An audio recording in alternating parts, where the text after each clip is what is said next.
tubonyeza neno subscribe kisha alama ya kengele, bila kusahau kulike, kucomment na kushare. Hii ni Umela Media. Wakati joto la Kariakoo Derby likizidi kupanda miongoni mwa mashabiki wa Simba Sports na Young Africans, sasa upande wa Simba kuna taarifa mpya ambayo imetoka kuhusiana na beki wao Wilson Nangu, ambaye huyu anauguza majeraha yake. Sasa taarifa ya kitabibu imetoka na majibu kuhusiana na afya yake yamekwisha kupatikana, na nikwambie tu kwamba sasa beki wakati Wilson Nangu amefanyiwa upasuaji wa kifundo cha mguu nchini Afrika Kusini katika jeraha ambalo alilipata kwenye mchezo wa ligi ya mabingwa barani Afrika dhidi ya Esperance Sportive de Tunis ambayo walikuwa wanacheza nayo. Hii ni moja kati ya taarifa ambayo sio nzuri kwa mashabiki wa Simba, kwa sababu ni uhakika kwamba Nangu ataikosa mechi ya Kariakoo Derby ambayo inakwenda kupigwa pale New Aman Complex Zanzibar. Bwana, kwa sababu jeraha la kifundo cha mguu sio swala la kusema eti litapona ndani ya wiki mbili au ndani ya mwezi mmoja, ila lazima akae nje kwa muda mrefu. Kwa hiyo wale ambao ni vipenzi vya Wilson Nangu, basi habari wafikie kwamba mwamba hatakuwepo kwenye mechi ya Kariakoo Derby ambayo inakwenda kucheza mechi moja.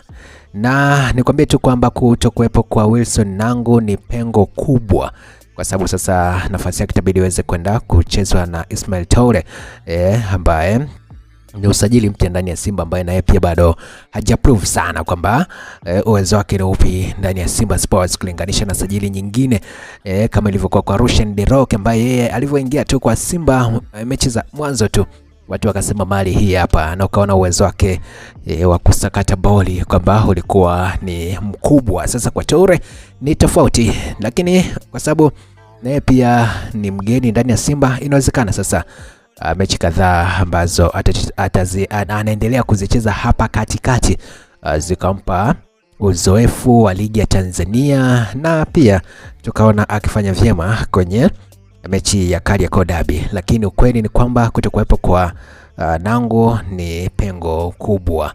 Nangu, kumbuka kwamba huyu ni mchezaji ambaye alisajiliwa na Simba Sports kutoka JKT Tanzania kwenye dirisha kubwa lililopita, na alivyoingia ndani ya Simba tu basi akaonesha uwezo mkubwa ambao watu wengi hawakutegemea kama angeweza kuonesha, kwa sababu kiangalia ndio kipindi hicho ambacho alikuwa ameondoka Chifondo Malone pia ndani ya klabu ya Simba. Kwa watu wengi walikuwa wanajiuliza pengo la Malone na pengo la Hamza pia litazibwa vyema, kwa sababu Hamza yeye bado ni majeruhi, ni mchezaji wa Simba lakini bado anasumbuliwa na majeraha pia naye. Kwa hiyo hii hapa sasa ndani ya Simba kunakuwa na pengo la Hamza, kunakuwa na pengo la Nangu, kunakuwa na pengo la Jacob Suleiman ambaye ni golikipa wa Simba Sports. Yote kwa yote tusubiri tuone. Wewe kwa mtazamo wako nadhani nani ambaye ataibuka na ushindi kati ya Simba na Young Africans kwenye mechi ya Kariakoo Derby?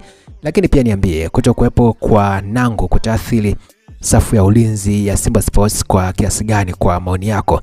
Chambua hapo chini ili mambo yaweze kwenda vizuri zaidi. Lakini pia usisahau ku like, ku comment na kushare hii video, vile kubonyeza neno subscribe, kwa sababu hii itakufanya wewe kuweza kuzipata habari nyingi za kimichezo kwa muda na wasaa mwafaka kupitia Umela Media. Asante na endelea kuonesha support yako ili mambo yote yazidi kuwa bam. Kazi yangu ni moja tu, kuhakikisha kwamba habari za michezo na burudani zinakuwa zinakufikia hapo ulipo.